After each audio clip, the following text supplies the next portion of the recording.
Welcome to the debut program. This one is going to be based on the 2017 nominees and inductees into the Rock and Roll Hall of Fame. But the Beatles for me, I remember maybe it was the time of my life, but I felt like they were the center of a renaissance at the time that was going to live on for hundreds of years. And I sit here now, many years later, and I think they're still the most influential rock band. I personally don't believe that Tupac should be in the Rock and Roll Hall of Fame. My personal opinion. The 2017 nominees and inductees into this year's Rock and Roll Hall of Fame next.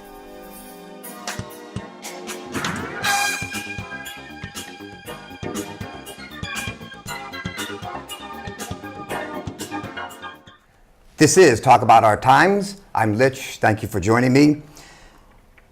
This evening, we're going to talk about music. But in the coming months, the program will center around education, science, medicine, politics, music again, film, TV, as well as art, business, sports, technology, and literature. Joining me this evening on the program, Dan Hinks, CEO of the Infinity Music Halls in both Norfolk and Hartford. Mike Marino, well-known engineer and producer throughout the state of Connecticut, Mike Line Productions, and also Mike Cleary of the Michael Cleary Band. Gentlemen, thank you for joining me. I truly appreciate this. Great to be here. Thank you. We'll start first with the 2017 inductees, the six being Joan Baez, Journey, Yes, Pearl Jam, Electric Light Orchestra, and Tupac Shakur. Now, of these 2017 inductees, the quality of the selections, their artistry, all that were chosen, your feelings are what? All good. Yeah. I'm good. I'm good with all of them. I mean, the one that stands out obviously is Tupac, but that's a whole nother discussion. So We're going to get to that too. So is there anyone other than Tupac, let's say, that's on this list of inductees that shouldn't have made it in this round or in any future round? Anybody that shouldn't have made it? I personally don't believe that Tupac should be in the Rock and Roll Hall of Fame. My personal opinion. I know that there are other people in the rap genre that have been inducted. Personally, I feel that he shouldn't be. I don't feel that there should be any rap artists or hip hop artists in the Rock and Roll Hall of Fame. My personal opinion.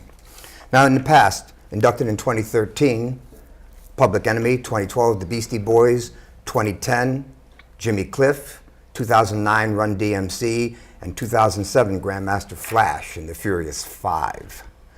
Problematic at this point? I mean, are we blurring the lines and kind of stretching the artistry of these artists?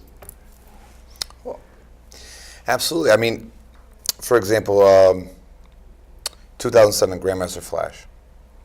They were pivotal in hip hop becoming what it is today. But are they rock and roll? You know, same with Run DMC. They did one cover with Aerosmith. Right. It wasn't even original. Rick Rubin just said, just say what they said, and we're gonna do it on their song. You know what I mean?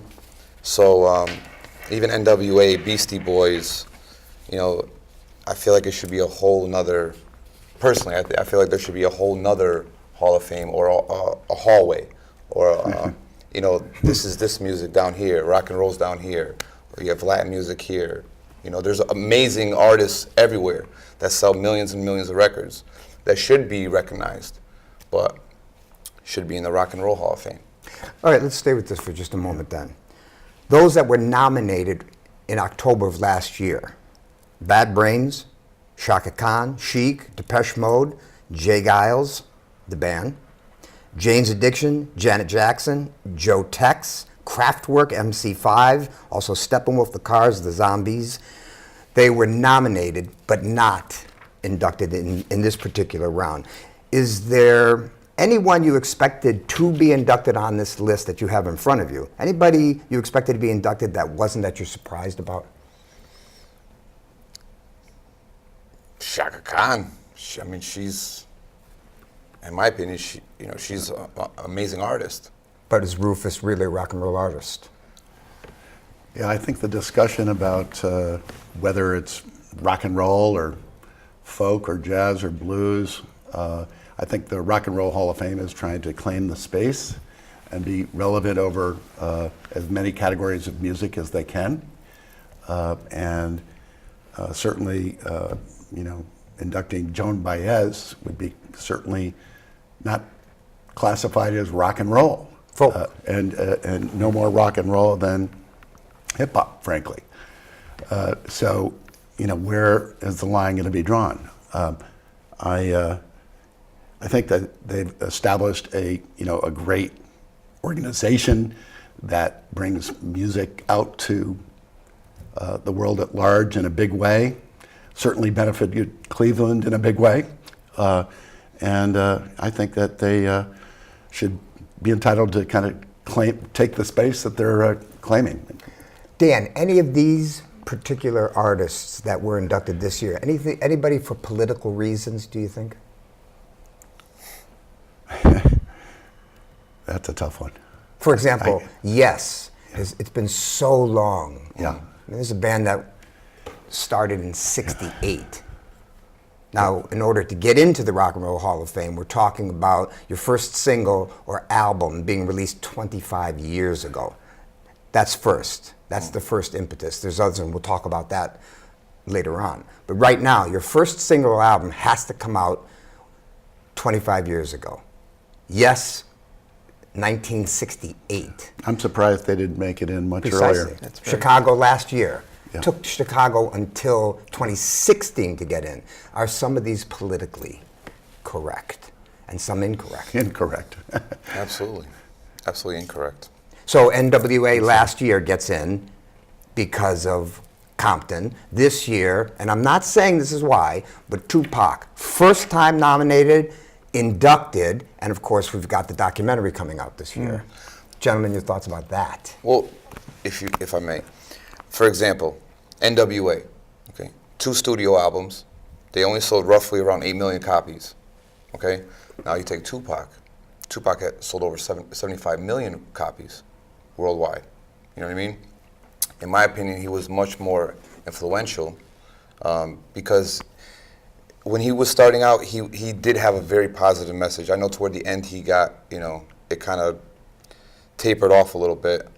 But it was because of what he saw, what was going on, seeing the world how it really is versus how they want you to see it.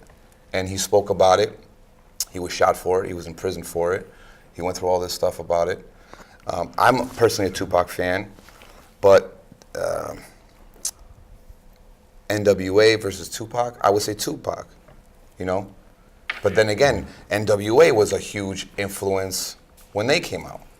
So it's like a two-way street. It's very tough. I think in order to go with their classifications, you have to treat the rock and roll as an attitude thing, or as Ice Cube said, it's a spirit, and then you can start to encompass other art forms and other genres.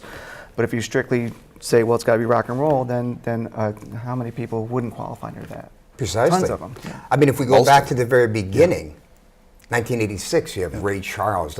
We had talked about this earlier. Miles B.B. mentioned King. Miles Davis is in there now. But we have Ray Charles being in there early on. We have B.B. King being in there. Sam Cooke We was have in Sam Cooke first and was in there in 1986. Al Green. So where's the tipping point? Their description on the qualifications is that the artist's impact on the development and the evolution, as well as the preservation of music, of the rock and roll music they call it. But all you can tie anything into rock and roll, saying it's influenced something in some way. So I think they're kind of stretching it in that way. But who's to say the people that make these decisions don't have the right to do that? It's their deal. Bringing in, electing Tupac is a great example of how it's an evolving line. It's not a fixed line that was drawn 10 years ago. It's different today than it was then, and it'll be different 5 years from now. Janet Jackson nominated this year, but obviously was not inducted. Yeah. Yes? No? I'm cool with it. I mean, Because? the album she did with who are the two producers? Jimmy Jam or one of those guys. Rhythm Nation. Yeah, that had some rock on it. I mean, it rocked some of those tracks. I mean, Rhythm Black Nation Cat, itself was yeah. was more of a rock song. And that had impacts into the music industry. Since we're talking about eligibility, and where is that point? Where is the precipice for getting you into the Rock and Roll Hall of Fame? To be eligible for nomination, an artist must have released, as I mentioned before, their first single or disc 25 years prior to the year of nomination. The inductees are selected by more than 900 voters of the Rock and Roll Hall of Fame Foundation. I'm going to continue. The ballots go to the artists, historians, members of the music industry. After a period, fans are then allowed to vote online. There's a short window that they can vote online.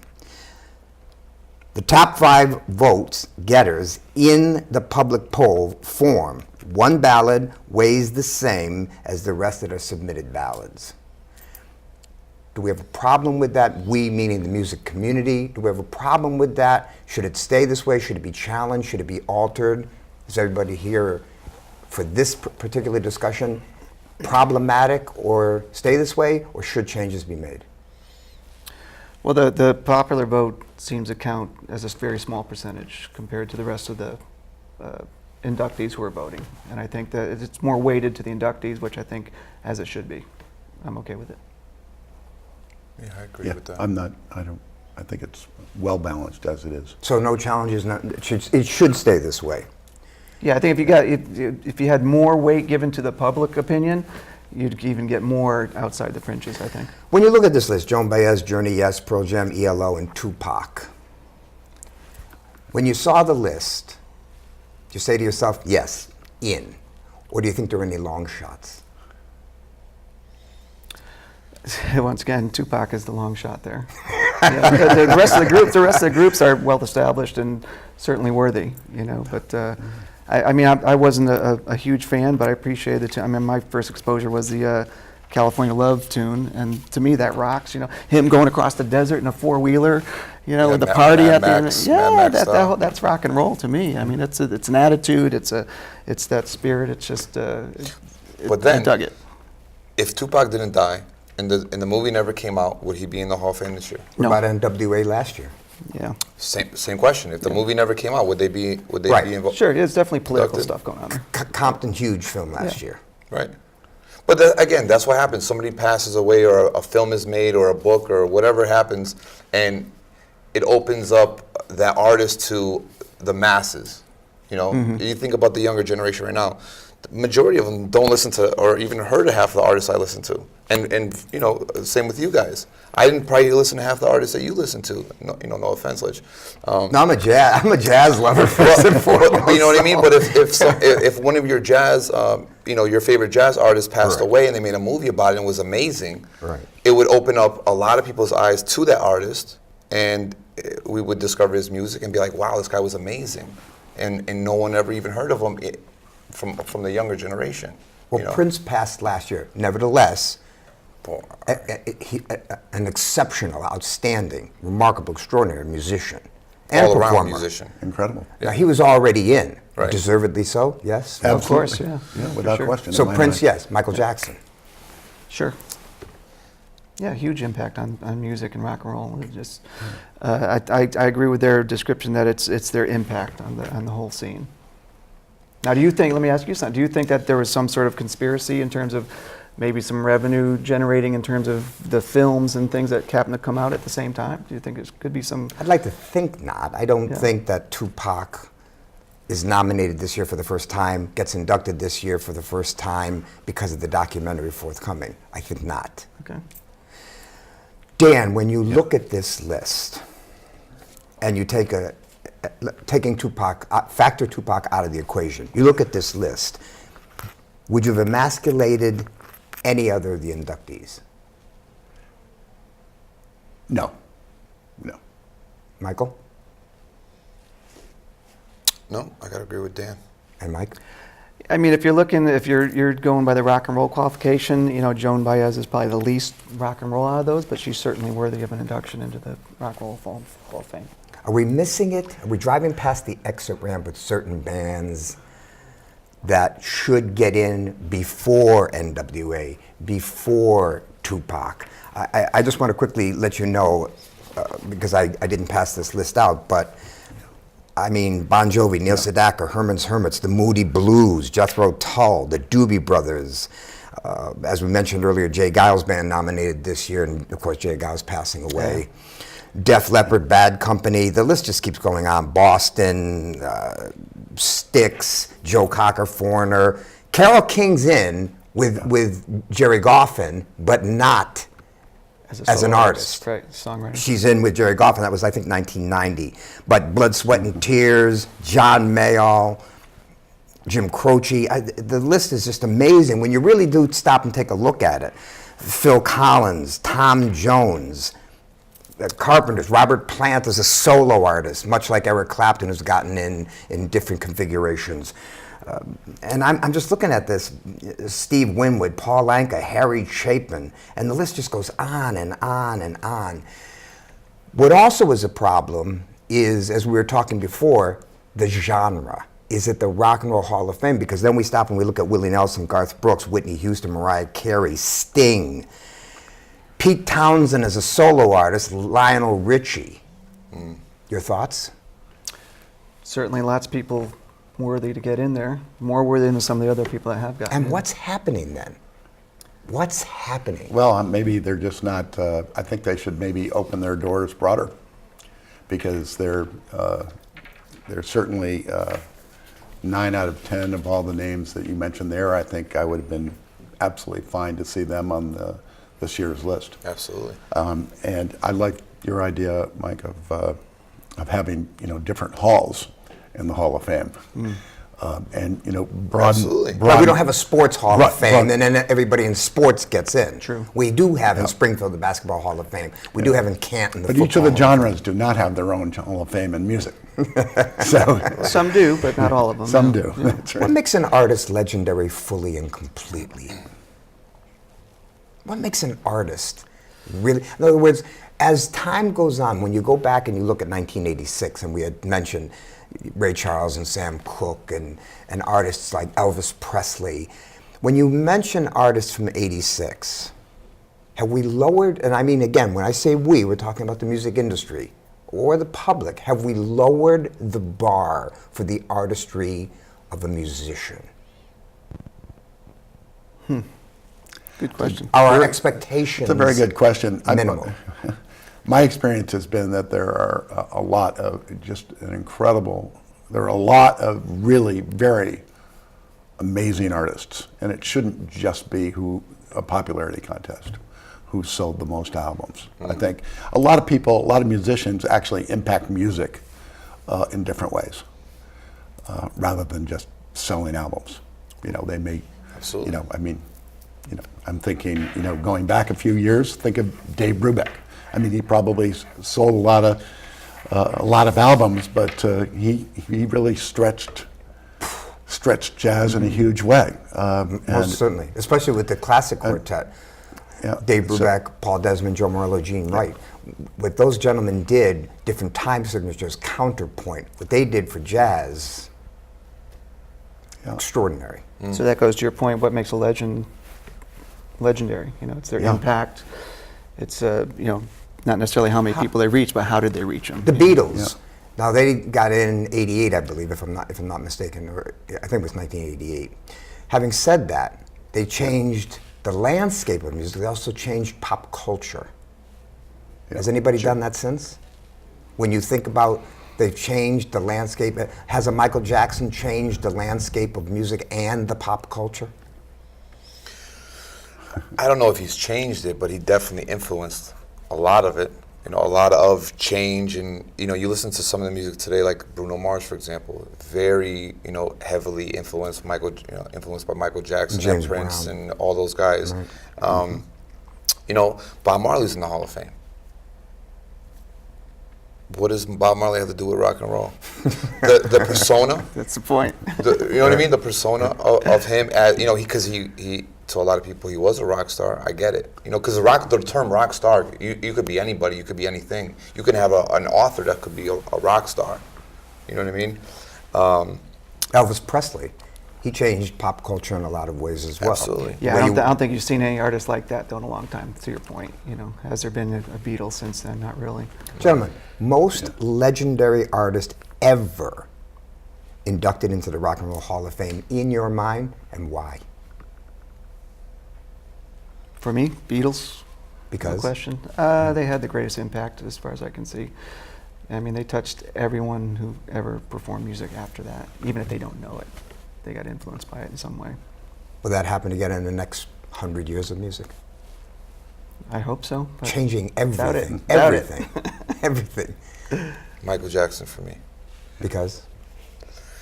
First of all, my mother, when I was very young, my mother used to just play Michael Jackson all day long. Every time a Michael Jackson song came on, we would dance and stuff like that. But then as I grew older and I was able to go into his library, he was a kid. Mm-hmm. He was an amazing artist from a little kid till he was dead. For his whole life, he was an amazing artist. You know, how many of those come around? He's the only one I'm aware of. Right. You know, so for me, Michael Jackson's he's the man. Very well deserving. I hate to be boring, but the Beatles for me, I remember maybe it was the time of my life, but I felt like they were the center of a renaissance at the time that was going to live on for hundreds of years.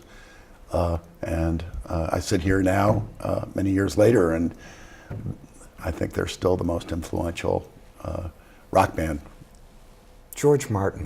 that's ever been. The fifth. George Martin. We'll stay with the fifth guy. Beatles. George Martin. Yeah. Magnificent impact on the Beatles and their music and their writing, especially Lennon and McCartney. Mm-hmm. Huge. I think the full fifth member status. Almost brought He should be their in. music I hope he to a is. different dimension. Let's say they came, and I'm not denigrating the Beatles' writing and the way that their maturation level, the way they evolved as albums went on, their first period, their second period, their third period. If you look at all 11 albums as being periods, myself, I think of it as a first period, a second period, and a third period. Second period being Rubber Soul, Revolver, Sgt. Pepper, and then you move on, Magical Mystery Tour, last albums being their third period.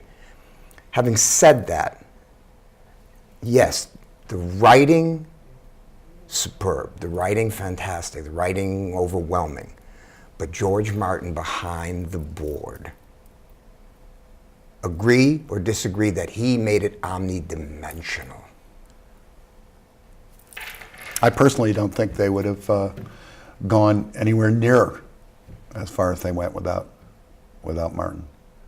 He was incredibly impactful, and I think he deserves credit to be one of the members. Definitely the fifth Beatle. A lot of people might say Brian Epstein for managing them that way. Yeah. Right? They're ready. You know, they play France, they play Hamburg. They're ready to go to the United States. Brian Epstein, no. You know, we're going to wait. And then when he was ready, the Four said no.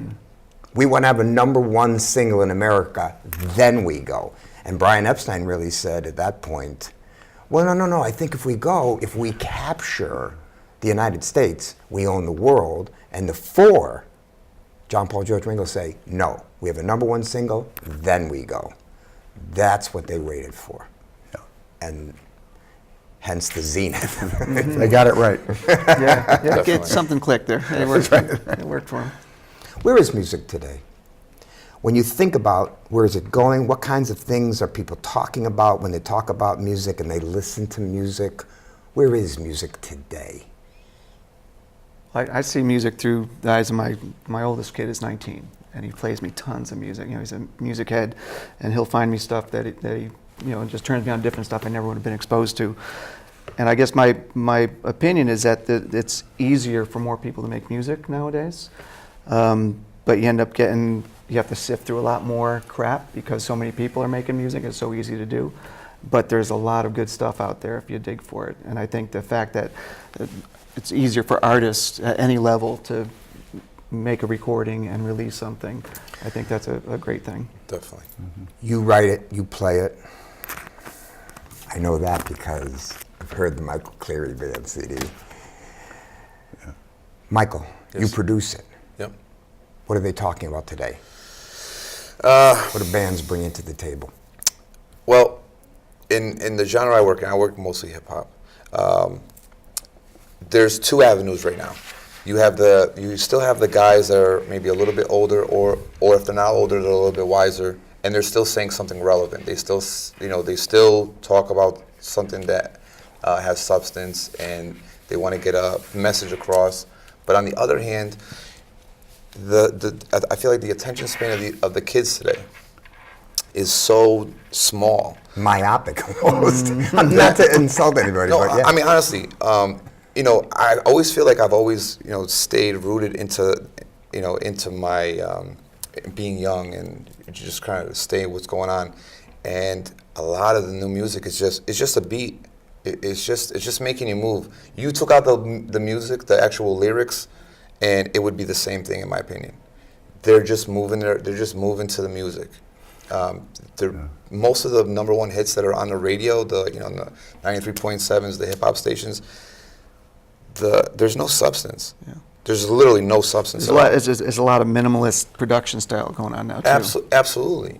Before, when I first started in 2002, you want to become a producer and engineer. Okay, well, you had to go to Best Buy or Sam Ash, and you had to spend thousands and thousands of dollars and buy the mic, buy the mixer, buy the keyboard, buy the drum machine, buy all this equipment.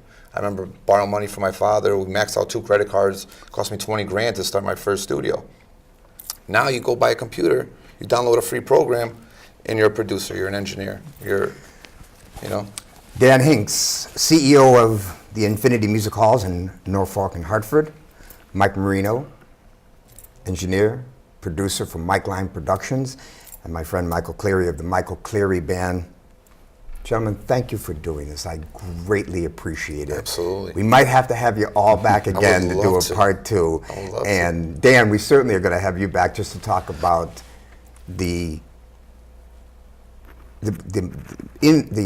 how the whole Infinity Music Hall, your thought, how you made it come to be, how it came out of, let's say, your thought process and grew from there. Delighted to come back and Appreciate enjoyed that. it today. Gentlemen, thank you so much.